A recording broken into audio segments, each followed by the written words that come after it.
ask what we've been calling for the last 3 years, a dissolution and a general election. Instead of wasting the country's time and inflicting further damage, why doesn't he just get on with it? Prime Minister! Mr. Speaker, let me start this speech by paying tribute, as the Leader of the Opposition did, to the 2 members of our armed forces who have died in Afghanistan in the course of the last week. From the 7th Battalion, Rifleman Andrew Fentiman, who was on attachment to the 3rd Battalion, the Rifles. From 3-3 Engineering Regiment, Corporal Lawman Martin Thomas. In our thoughts and our prayers, we will remember their brave service to our country. And let me speak for all of us who will contribute in these coming days to these Queen's Speech debates, and pay tribute to their outstanding and selfless contribution and the courage of all those who serve in our armed forces, particularly those who serve in Afghanistan. They fight on foreign soil so that we will be safer on British streets. Let us pay tribute also to the families who sustain them and the communities who support them. Their missions, their sacrifices for our country will not be forgotten. And let me reiterate our determination to deal with the terrorist threat to our country. Let me explain to the House how the conditions we have set for the next stage of our work in Afghanistan, that Afghans take more control of our affairs, are being met.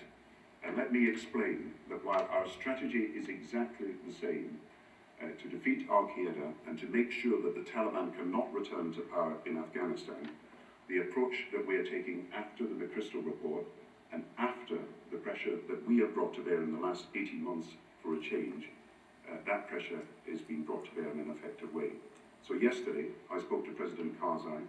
He and his defence minister have agreed to provide 5,000 Afghan troops who will be trained in Helmand, troops that will partner the British forces, be mentored by them. They will allow Afghan forces to hold ground and free our forces for other tasks. Second, I've insisted on burden sharing. I'm approaching 8 NATO and coalition partners to ask them to contribute to the increase in the NATO and coalition forces. Yesterday, Slovakia was the first of the countries to announce they would double their troops serving in Afghanistan. I expect further announcements from other countries in the next few days, and I expect that there will be fairer burden sharing in the next stage of our efforts. And let me also say that I've pressed the Karzai government. 2 days ago, they announced an anti-corruption task force. In the next few days, we will have the inauguration of President Karzai. I'm determined that they prove by their actions at the centre that they are tackling corruption, and I'm determined also that our Afghanization strategy means, first of all, that there are Afghan troops on the ground in Helmand and an Afghan police force free of corruption trained up to do the job. Second, that we can transfer district by district control to the Afghans so that they can take responsibility for their own affairs, and in that way we will allow, over time, our troops to be able to come home. So our strategy on Afghanistan is the same as will be announced by President Obama in the next few days, and I am determined that it is a coalition-wide strategy that everyone supports. I will. I'm very grateful for the Prime Minister for giving way. He will know that on Iraq, the government refused to give the number of civilian casualties, Iraqis who died in that war. Will he be prepared to give the number of Iraqi casualties, civilians who have died in this war? If his question is about Afghanistan, the action that we are taking and the action that is proposed in the McChrystal report is to minimise the number of civilian casualties in Afghanistan. Our strategy is not counter-terrorism, it is counter-insurgency. It is to win the support of the Afghan people and then to ensure that the Afghan people can run their own affairs. This is not an occupying army, this is an army that is determined that the Afghan people can run their own affairs, and I believe that that is the right strategy for the future, and I'm grateful that there is all-party support for it, and we will move it forward with announcements in the next few days. Now, Mr. Speaker, we are just 20 days away from the UN Climate Conference in Copenhagen, and therefore I want to respond to the Leader of the Opposition on that matter as well. I hope the whole House will support me in calling on countries around the world to act with vision and resolve to achieve an ambitious, a comprehensive and binding climate agreement. And I have to say that the two issues that have to be dealt with are, one, that countries announce intermediate targets that they're prepared to follow, and secondly, so that we can have these intermediate targets announced by the developing countries and we can cut carbon emissions, we need to have a climate change finance deal similar to the one that we have proposed and we will continue to push. Now, Mr. Speaker, let me now turn to the speeches of the proposer and the seconder. First, the seconder, as a human rights lawyer, my honourable friend, the member for Islington South and Finsbury, has enjoyed many years working to achieve greater justice, equality and human rights. And she's carried her commitment to supporting families, children and people into this House in many different ways, as a legislator, as a campaigner and as a charity fundraiser. What is less well known is that when she was 10 years old, she was a member of the Girls' Church Choir. There was a boys' choir in a rival church in the same parish. Emily was outraged to learn that the boys got paid twice as much as the girls.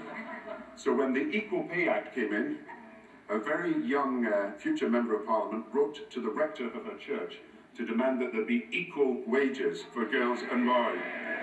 Unfortunately, the complaint not only fell on the deaf ears of the rector, who didn't bother to reply to her letter, but the next day he took the assembly at a school, and his theme was the sin of greed.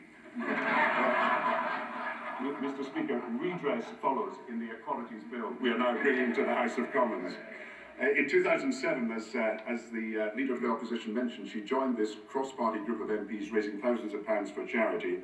She did trek across the Arctic, she did sleep in reindeer-head huts, she did subsist on the fish she had caught, and she did freeze as a result of that. She was pulled, of course, by a pack of huskies, but history does not tell us if these were the same huskies that same year had a close encounter with the Leader of the Opposition and the passing cameraman. I should also...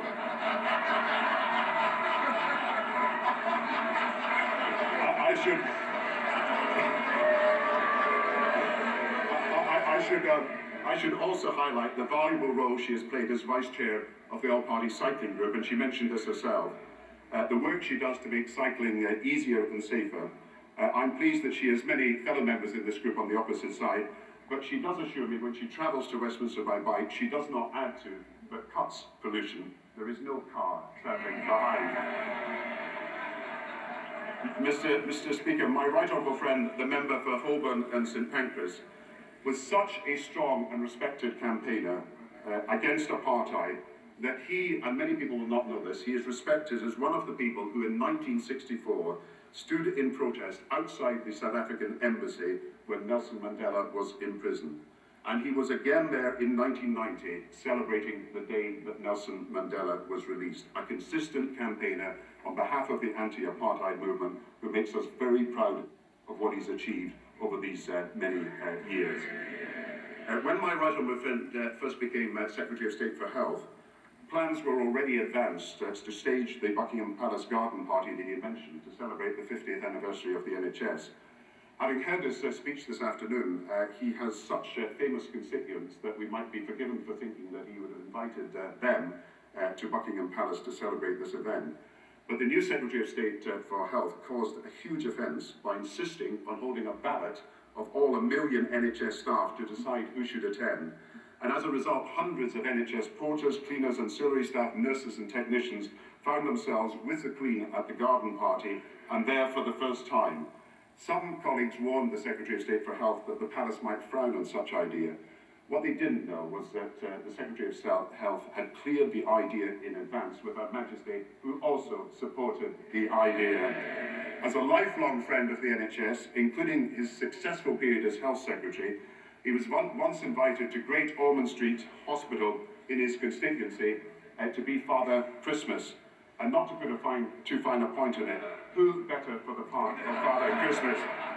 But when my right honourable friend walked in to greet the children and hand out the gifts, one child burst into tears, and the staff had to comfort her and ask what the matter was, and she pointed at Santa and declared, "That's not Santa, he's got a false beard." Now, Mr. Speaker, coming from Yorkshire Railway Village, he was the first from his primary school to pass the 11+ exam, before a council grant enabled him to go to London School of Economics.